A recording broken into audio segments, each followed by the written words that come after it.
ప్రస్తుతం మనతో పాటు మున్సిరాబాద్ నియోజకవర్గం బీఆర్ఎస్ పార్టీ సీనియర్ నాయకులు యువ నాయకులు ముఠా జయసింహ గారు ఉన్నారు. జయసింహ అన్న, ఈ రోజు చూసుకున్నట్టయితే ఢిల్లీలో ఆందోళనకు మద్దతుగా ఈరోజు బీఆర్ఎస్ పార్టీ చేయడం అనేది జరుగుతుంది. కేటీఆర్ గారు బర్త్డేని కూడా పక్కన పెట్టి 50 సంవత్సరాలు అంటే ఎవరికైనా హైలైట్ గా ఉంటుంది.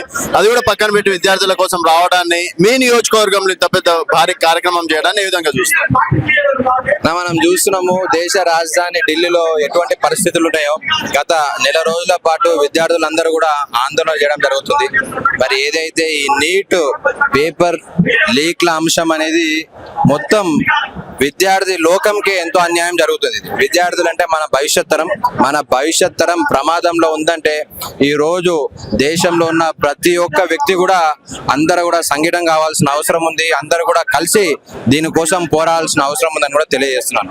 ఈ రోజు ప్రత్యేకంగా జూలై 20 అనేది చరిత్రలో ఒక బ్లాక్ డే లెక్క నిలిచిపోతుంది.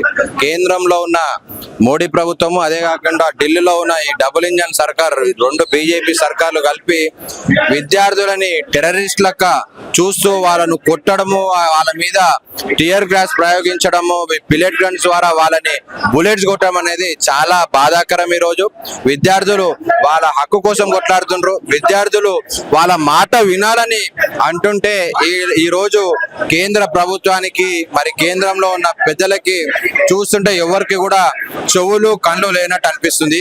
కాబట్టి మనం చూస్తున్నాం, ఇది కేవలం ఢిల్లీకి సంబంధించిన ఒక ఉద్యమం కాదు. ఈ దేశవ్యాప్తంగా ప్రతి రాష్ట్రానికి, ప్రతి నగరానికి కూడా ఈ ఉద్యమం అనేది విస్తరించింది. ఈ రోజు మీరు చెప్పిన విధంగా మా బీఆర్ఎస్ పార్టీ వర్కింగ్ ప్రెసిడెంట్ అయిన కేటీఆర్ గారి జీవితంలోనూ ఒక మైల్ స్టోన్ దినం. ఈరోజు ఏ వ్యక్తికైనా ఒక 50 సంవత్సరాలు, ఆ వ్యక్తి 50 సంవత్సరాల పుట్టినరోజు అంటే ఎంతో ఘనంగా సెలబ్రేట్ చేసుకోవాలని ఉంటది. ప్రత్యేకంగా ఆయన అభిమానుల లెక్క తెలంగాణ రాష్ట్రంలో ఆయన అభిమానించే లక్షలాది మంది ప్రజలు కూడా ఈ రోజు కోసం వెయిట్ చేస్తుంటే ఆయన మాత్రం మనకు ఈ రోజు బర్త్డే సెలబ్రేషన్లు ముఖ్యం కాదు, ప్రజల శ్రేయస్సు ముఖ్యం. ఏ విధంగా అయితే ఒకవైపు ప్రజలు ఇబ్బందులలో ఉంటే మనం ప్రజల పక్షాన ఉండాలని ఈ రోజు ధర్నా పిలుపునివ్వడం జరిగింది. ఈ రోజు ప్రతి ఒక్క విద్యార్థి, యువతి, విద్యార్థినులు, వాళ్ళ తల్లిదండ్రులు అందరూ కూడా పెద్ద ఎత్తున ఈ కార్యక్రమానికి రాబోతున్నారు. మీరు చూస్తారు, కేవలం ఇంకొక గంటలో 10,000 15,000 పైసలకు జనం అనేది ఇందిరా పార్క్ ప్రాంగణానికి చేరుకుంటున్నారు. ఇక్కడ నుంచే మేము బీఆర్ఎస్ పార్టీని ఒక విషయం చాలా బీఆర్ఎస్ పార్టీ తరఫు నుంచి ఒక విషయం చాలా గట్టిగా చెప్పాలనుకుంటున్నాం.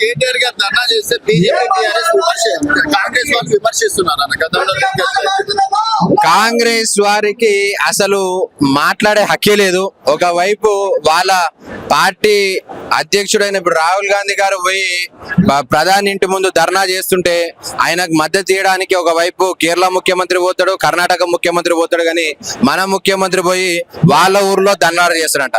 ఈ రోజు మరి వాళ్ళ ప్రభుత్వంలో ఉండి వాళ్ళు మనకు పర్మిషన్ ఇస్తే వాళ్ళ పార్టీ నాయకులు పోయి చిల్లర చేసేలక్క ఈ రోజు పర్మిషన్ అప్లై చేసుకొని ఇక్కడ ధర్నా చేస్తారని, ఇక్కడ ధర్నా చేసే వాళ్ళని తరిమి కొట్టే ప్రయత్నంలో ఆ రోజు ఉంటారు. ఇక్కడికి వస్తే బిడ్డ మిమ్మల్ని అందరినీ ఉరుకురించి కొడతారు. ఇక్కడ పబ్లిక్ అందరికీ కూడా మీ తప్పులని లెక్క పెట్టే సమయం పుట్టింది.